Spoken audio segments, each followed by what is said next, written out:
Episode opening സീനിൽ ട്രഫാൽഗറിലോട് അറ്റാക്കിൽ അങ്ങനെ ചോര തുളുമ്പി നിൽക്കുകയാണ് ഡോഫ്ലമിംഗോ. അങ്ങനെ ഒരു മൂമെന്റ് ഇത് ഡോഫ്ലമിംഗോ സ്വപ്നത്തിൽ പോലും പ്രതീക്ഷിച്ചില്ല. ട്രഫാൽഗറിലോയാണെങ്കിൽ വീണ്ടും അതേ ഫോമിൽ തന്നെ ഡോഫ്ലമിംഗോയെ അറ്റാക്ക് ചെയ്യാനായിട്ട് കത്തി വീശും. പക്ഷെ ഡോഫ്ലമിംഗോയ്ക്ക് കാര്യം പിടികിട്ടും. അവൻ സ്ട്രിങ്സ് വെച്ച് ഒരു അറ്റാക്ക് ഈസി ആയിട്ട് ബ്ലോക്ക് ചെയ്ത് ഇപ്പൊ മുകളിൽ പോയി ഒരു സ്ട്രിങ്ങിന്റെ മേലെ റിലാക്സ് ചെയ്യാണ്. ഡോഫ്ലമിംഗോയ്ക്ക് മനസ്സിലാവും ലോ അവനെ ട്രിഗർ ചെയ്യാണെന്ന്. ട്രിഗർ ചെയ്ത് അവന്റെ വീക്ക് പോയിന്റ് നോക്കി അവൻ അറ്റാക്ക് ചെയ്യാണ്. സോ നല്ല രീതിയിൽ കൂൾ ഡൗൺ ആവണം, അല്ലെങ്കിൽ അവന്റെ മുൻപിൽ പിടിച്ചു നിൽക്കാൻ കഴിയില്ല എന്ന് പറഞ്ഞ് അവൻ അങ്ങനെ കാം ഡൗൺ ആയിട്ട് ഇപ്പൊ ലോയെ തന്നെ നോക്കും. ചെറുപ്പത്തില് ലോയെ ഡോഫ്ലമിംഗോ കണ്ട ആ ഒരു നിമിഷം അവൻ ഓർമ്മ വരും. അന്ന് അവന്റെ കണ്ണിൽ കണ്ട അതേ വെറിയാണ് ഇപ്പോഴും ലോയുടെ കണ്ണില്. ലോ ആണെങ്കിൽ വലിയ റൂം ക്രിയേറ്റ് ചെയ്ത് ഇപ്പൊ ചാടി വന്ന് കത്തി കൊണ്ട് ആഞ്ഞു വെട്ടും. പക്ഷേ ഡോഫ്ലമിംഗോ അവൻ ലോയുടെ സ്ക്വാഡ് അതങ്ങനെ തട്ടി മാറ്റി അവനെ ചവിട്ടി തെറിപ്പിക്കുകയാണ്. അവിടെയാണെങ്കിൽ ഇപ്പൊ മുഴുവനായിട്ടും ഫോഗ് സ്പ്രെഡ് ആവും. ഗ്യാപ്പിൽ പിന്നിലൂടെ വന്ന് ലോ അവൻ ഷോക്ക് വേവ്സ് വെച്ച് അറ്റാക്ക് ചെയ്യാണ്. പക്ഷെ ജസ്റ്റ് മിസ്സിന് ഡോഫ്ലമിംഗോ ആ ഒരു അറ്റാക്കിൽ നിന്ന് രക്ഷപ്പെട്ട് ഇപ്പൊ ശ്വാസമൊക്കെ വലിച്ചു വിട്ട് ഒരു ഭാഗത്ത് നിൽക്കും. ആ ട്രബോൾ ആണെങ്കിൽ ഇപ്പൊ നമ്മുടെ ലോയെ കളിയാക്കും. നീ എന്തൊക്കെ ചെയ്തിട്ടും യാതൊരു കാര്യവുമില്ല. ഞങ്ങളുടെ നേതാവ് ഡോഫ്ലമിംഗോയെ കുറിച്ച് നിനക്ക് എന്തറിയാം? നീ ചെറുപ്പം മുതലേ അവനെ കാണുന്നതല്ലേ? അതിനുശേഷം അവന്റെ പവർ അതിപ്പോ അൺബീറ്റബിൾ ആണെന്ന് പറയും. അതിനല്ലോ അവനവന്റെ സ്ക്വാഡ് ഉപയോഗിച്ച് പാലസിന്റെ ഒരു വലിയ ഭാഗം അങ്ങനെ വെട്ടിയെടുക്കുകയാണ്. അതിനുശേഷം ആ ഒരു പോർഷൻ ഇപ്പൊ ഡോഫ്ലമിംഗോയ്ക്ക് നേരെ വലിച്ചെറിയും. പക്ഷെ ഡോഫ്ലമിംഗോ ആണെങ്കിൽ വെബ് വെച്ച് ആ ഒരു വലിയ പീസിനെ ലോക്ക് ചെയ്യാണ്. ആ വെബിന്റെ പവറിൽ ആ ഒരു പീസ് തകർന്ന് അതിന്റെ ചില കഷ്ണങ്ങൾ ഡോഫ്ലമിംഗോയ്ക്ക് നേരെ വരും. ആ ഗ്യാപ്പില് ലോ അവന്റെ കൈ നീട്ടി ഡോഫ്ലമിംഗോയെ പിടിക്കാൻ ശ്രമിക്കും. ഇത് മനസ്സിലാക്കിയ ഡോഫ്ലമിംഗോ ആണെങ്കിൽ അവന്റെ കൈ പിടിച്ച് തിരിച്ച് അങ്ങനെ മുകളിലേക്ക് പിടിക്കുകയാണ്. നിന്നെ ഞാൻ അന്നേ കൊന്നു കളയേണ്ടതായിരുന്നു. നിനക്കെത്ര ധൈര്യം ഉണ്ടെങ്കിൽ നീ എന്റെ നേർക്ക് തന്നെ കുരയ്ക്കും. ഇനി നീ ഒരു കാരണവശാലും ജീവിച്ചിരിക്കാൻ പാടില്ല. അവിടുന്ന് അങ്ങനെ സീൻ കട്ട് ചെയ്ത് ഇപ്പൊ ലൂഫിയെ കാണിക്കും. അവനാണെങ്കിൽ ക്ലോണിനെ അടിക്കുന്നതിന് പകരം ആ ബെലമയെ അച്ചരം പൊച്ചരം അടിച്ച് താഴെയിടും.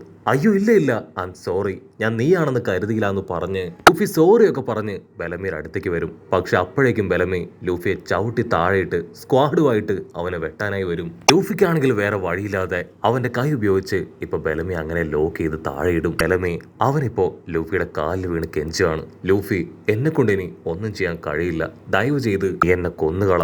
അതിന് ലൂഫി ദേഷ്യപ്പെട്ട് പറയും, തീർച്ചയായിട്ടും ഞാൻ കൊല്ലും. അത് നിന്നെയല്ല, മറിച്ച ഡോഫ്ലമിംഗോയെയാണ്. നീ എന്റെ ഫ്രണ്ടാണ്. നിന്നെ ഈ അവസ്ഥയിലാക്കിയതും എന്നെ ഈ അവസ്ഥയിലാക്കാൻ ശ്രമിക്കുന്നതും ആ ഡോഫ്ലമിംഗോ തന്നെയാണ്. എന്റെ കൈ കൊണ്ട് കൊല്ലണമെന്ന് പറഞ്ഞ് ലൂഫി ആണെങ്കിൽ ആ ക്ലൗണിന് നേരെ ഓടിയെടുക്കും. പക്ഷെ ആ ക്ലൗണ് അവൻ അങ്ങനെ വന്ന് ബെലമയെ തൂക്കിയെടുത്ത് ലൂഫിക്ക് നേരെ വലിച്ചെറിയും. കട്ട് ചെയ്താ ഇവിടെ പിക്ക. അവനാണെങ്കിൽ ചുറ്റും നോക്കും. സോറോയെ അവിടെ ഒന്നും കാണാനില്ല. ഓ മൈ ഗോഡ്, അവനിത് എവിടേക്ക് പോയി? അൺഎക്സ്പെക്ടഡ് ആയിട്ട് അവൻ എന്നെ അറ്റാക്ക് ചെയ്യുമെന്നൊക്കെ ചിന്തിച്ച് പിക്കയാണെങ്കിൽ അങ്ങനെ പേടിച്ച് വരച്ച് നിൽക്കുകയാണ്. അടുത്ത നിമിഷം അവൻ പ്രതീക്ഷിക്കാത്ത ഒരു സ്ഥലത്ത് നിന്ന് സോറോ ചാടി വന്ന് ആഞ്ഞു വെട്ടും. പിന്നെ പിക്ക ഒന്നും നോക്കില്ല.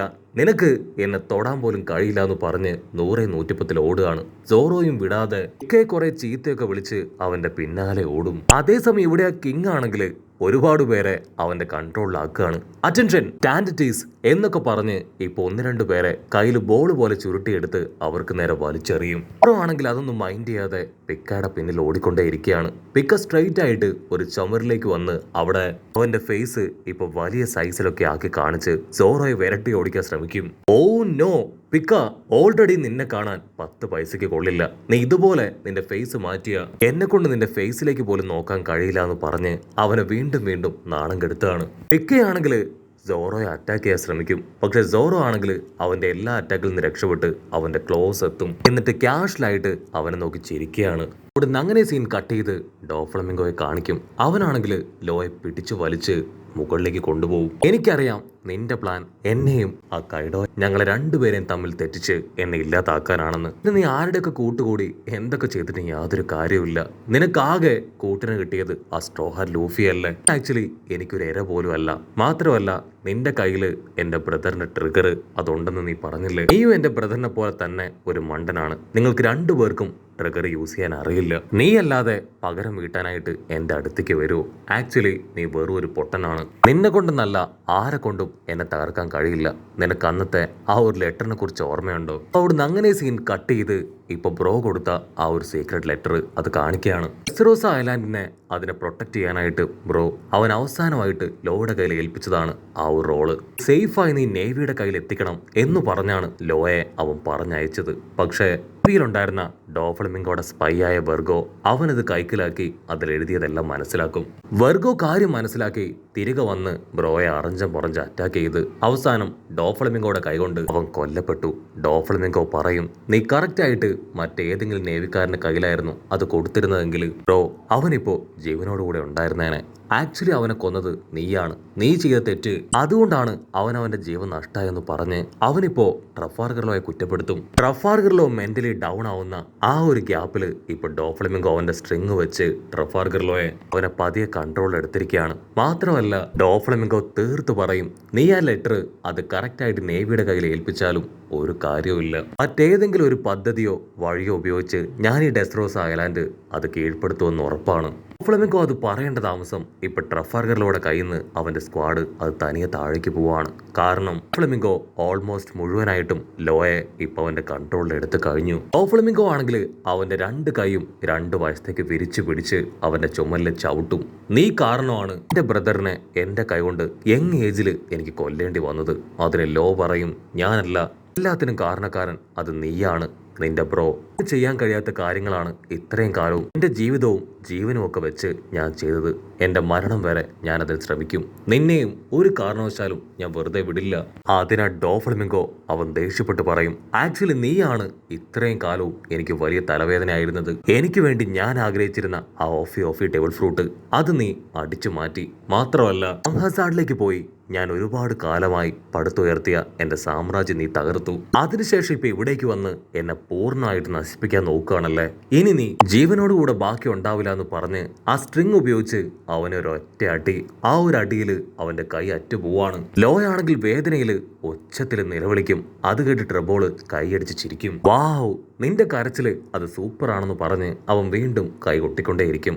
അതേസമയം ലൂഫി അവൻ ബെലമിയെ തട്ടി താഴെയിട്ട് അങ്ങനെ പറന്നു വന്ന് ആ ഡോഫ്ലമിംഗോയുടെ ക്ലോണിനെ ഒരൊറ്റ അടി. അതേസമയം കൈ നഷ്ടപ്പെട്ട ലോയാണെങ്കിൽ പൊട്ടിക്കരയാണ്. ഡോഫ്ലമിംഗോ അവനെ വീണ്ടും പരിഹസിക്കും. എന്റെ പേരിൽ ഡി അല്ല, ബി അല്ല, എ അല്ല, എന്തുണ്ടായാലും എനിക്ക് ഒരു കുഴപ്പമില്ല. എന്നോട് പകരം ചോദിക്കാൻ വന്നത് നീ നിന്റെ ജീവിതത്തിലെടുത്ത ഏറ്റവും വലിയ തെറ്റായ തീരുമാനമാണെന്ന് പറഞ്ഞ് അവന്റെ അടുത്തേക്ക് വീണ്ടും നടന്നെടുക്കും. നിന്നെയും ഞാൻ എന്റെ ഡാഡിയുടെയും ബ്രോയുടെ അടുത്തേക്ക് പറഞ്ഞയക്കാന്ന് പറഞ്ഞ് അവരെ കൊന്ന അതേ ഗണ്ണ് അത് ഡോഫ്ലമിംഗോ ഇപ്പൊ അവന് നേരെ പോയിന്റ് ചെയ്യും. ഇവിടെ ലൂഫി ആണെങ്കിൽ ആ ക്ലോണിനെ അച്ചരം പൊച്ചരം ഇടിക്കുകയാണ്. ഇവിടെ ഡോഫ്ലമിംഗോ അവൻ ആ ട്രിഗർ അത് അമർത്താനായിട്ട് ഒരുങ്ങുമ്പോഴായിരിക്കും എന്തോ ഒന്ന് അതിനെ മുകളിലേക്ക് തെറിച്ചു പോകുന്നത് അവൻ കാണുക. അത് മറ്റൊന്നുമല്ല, ഡോഫ്ലമിംഗോയുടെ ആ ക്ലോണാണ്. ഇതുവരെ ഡോഫ്ലമിംഗോയുടെ ക്ലോണിനെ ആരും തൊട്ടിട്ട് പോലും ഇല്ല. ആ ക്ലോണിനെ ഇപ്പൊ ലൂഫിയുടെ കൈകൊണ്ട് ലൂഫി തകർത്തില്ലാതാക്കി. ലൂഫി പല്ല് കടിച്ച് അങ്ങനെ ഫുൾ വെറിയിൽ നിൽക്കുന്നതോട് കൂടെ ഈ ഒരു എപ്പിസോഡും അവസാനിക്കുന്നു. എപ്പിസോഡ് ഇഷ്ടപ്പെടുകയാണെങ്കിൽ തീർച്ചയായിട്ടും ലൈക്ക് ചെയ്യാനും കമന്റ് ചെയ്യാനും ഷെയർ ചെയ്യാനും ഒക്കെ. അടുത്തൊരു അടിപൊളി എപ്പിസോഡുമായിട്ട് കാണുന്നവരെ it's me with Mallu episode.